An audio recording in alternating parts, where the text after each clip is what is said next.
থিটাকে আমি জেড ধরলাম, তাহলে আমি যদি কস থিটাকে যদি জেড ধরি তাহলে এটাকে ডিফারেন্সিয়েট করলে minus sine theta equals to dz. Okay, আচ্ছা, তার মানে sine theta equals to minus dz আর কি। আচ্ছা, মাইনাস ডিজেড। আচ্ছা, তার মানে এখানে এবার এটা করি। এখানে কি করা হচ্ছে, কস থিটাকে তার মানে কি জেড ধরলে Z to the power 4 DZ, তার মানে ইন্টিগ্রেশন মাইনাস, তার মানে আলটিমেটলি আনসার কত আসে? আনসার আসে তার মানে এটাকে ডিভাইডেড করলে কত আসে? Z to the power 5 divided by 5। Okay, তার মানে কি আলটিমেটলি কত আসে? Cos to the power 5 theta by 5 minus একটা বাইরে, এরপর লিমিট বসে দিই আর কিছুই না, 0 থেকে π/2। আচ্ছা, cos π/2 এর মান কত? 0। cos 90 মান 0। আচ্ছা, তার মানে কি, আচ্ছা 5টা বাইরে আসলো, তার মানে কি -1/5।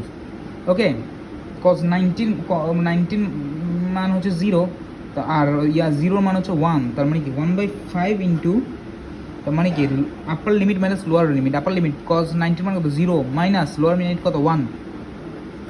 0 মাইনাস 1, তার মানে কি এখানে মাইনাস, এটা মাইনাস জায়গা, সরি মাইনাস জায়গা, তার মানে 1/5 আনসার। দেখছো কত ইজি।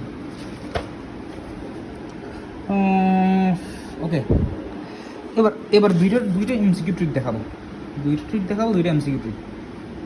একটা হচ্ছে যে ধরো আমাকে বললো 0 থেকে 10 modulus of X minus 5 D X. আচ্ছা, এই জাতীয় ম্যাথ আসলে আমি কী করবো? আচ্ছা, এই জাতীয় ম্যাথগুলো কীরকম ফর্মেট? ধরো এখান থেকে লোয়ার লিমিট দিবে a/b x minus C modulus. আচ্ছা, মডুলাসের ভিতরে একটা ম্যাথ। আচ্ছা, এটা মানে কি বোঝায় জানো? এই সিটা মানে বোঝায় যে ধরো a থেকে b একটা নাম্বার আছে, এই মাঝে একটা জিনিস আছে সি। তার মানে নাম্বারটা যদি সি এর কম হয় তাহলে মাইনাস আসবে, সি এর বেশি হলে তাহলে প্লাস আসবে, এটাই। অর্থাৎ এক্স এর মান যদি সি এর কম হয় তাহলে মাইনাস আসবে, সি এর বেশি হলে প্লাস আসবে। তাহলে আমার একটা, তার মানে আমার জিকিউটি কেমন হবে?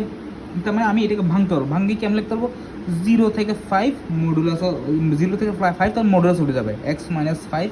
তার মানে কি এটার ক্ষেত্রে কি এক্স এর মান কত আসবে? মাইনাস, বলতে কি সি এর চেয়ে কম হলে মাইনাস, প্লাস 5 থেকে 10, এবার এক্স মাইনাস 5 শেষ।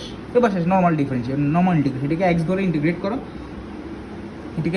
করলে কত হয়? X minus 5 whole square by 2, limit বসাবা 0 থেকে 5, এটার আগে মাইনাস বসবে, আর প্লাস এটাতেও কি X minus 5 whole square by 2, just এটাতে কী হবে? লিমিটটা চেঞ্জ হবে 5 থেকে 10। তাহলে লিমিটগুলো যদি বসাই, এটাতে কত হয়? 0 বসাইলে আগে আপার লিমিট 5 - 5 0, তার মানে কি এখানে 0 চলে আসে, আর এখানে 0 বসালে 0 - 5 হোল স্কোয়ার মানে কি 25/2, তার মানে কি 25, তার মানে কি 25/2, এটা হচ্ছে, এটার আগে মাইনাস আছে, প্লাস এখানে যদি 5 বসাই দিই 0 আসে, আর 10 বসাইলে 5² 2 প্লাস 25/2 মাইনাস 25/2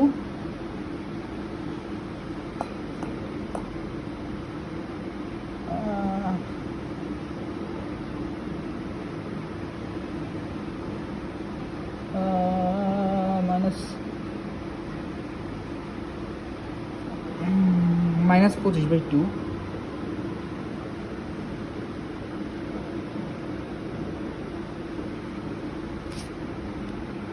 এখানে একটা মাইনাস ছিল না। আচ্ছা, 0 - 5 হোল স্কোয়ার হইলে 25 হয়। আচ্ছা,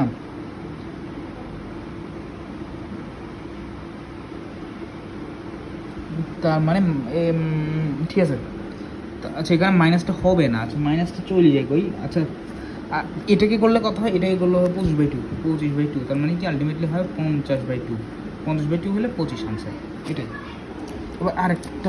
এবার এটা একদম এক লাইনে আনসার।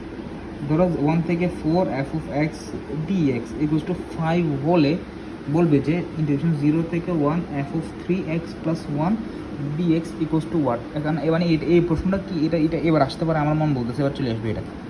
এই যে তুমি কী করবো, এখানে একটা ফাংশন দিবে ইকুয়ালস টু 5 হলে এই ফাংশন কত? আচ্ছা, ইকুয়ালস টু 5, তখন কী হবে জানো? এই যে এখানে 3x plus 1 দিয়েছে, এখানে যে এক্সের যে শখটা আছে ওইটা যাই কি 5-এর নিচে বসে যাবে, এটা এখানে চলে আসবে, সরি মানে 5-এর উপরে চলে, অর্থাৎ তার মানে কি যেটা আছে ওইটা, তার মানে যেটা 3x মানে কি 3x, তার মানে 3 বসবে এখানে, ইকুয়ালস টু কত? এটা 5 নিচে বসবে, আনসার শেষ। এরকম যদি বলে যে ধরো f of x dt equals to 8 হলে f of 2x equals to what? f of x equals to 8 হলে তার মানে কি এখানে কত আছে? 8। তার মানে কি 8/2 8/2 ইকুয়ালস টু 4, ওকে এরকম। আচ্ছা এখানে 5/3 হবে, 5/3 হবে আনসার, ওকে। এরপরে টপিক কি, ক্ষেত্রফল নির্ণয়। ক্ষেত্রফল নির্ণয় একদম ইজিয়েস্ট টপিক, এটা দেখলেই পারার কথা, এখানে আমার আর ভিডিও দিয়ে বোঝানোর কিছু নাই।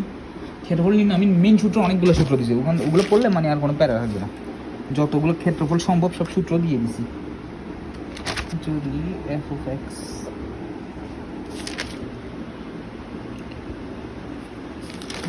ঠিক আছে,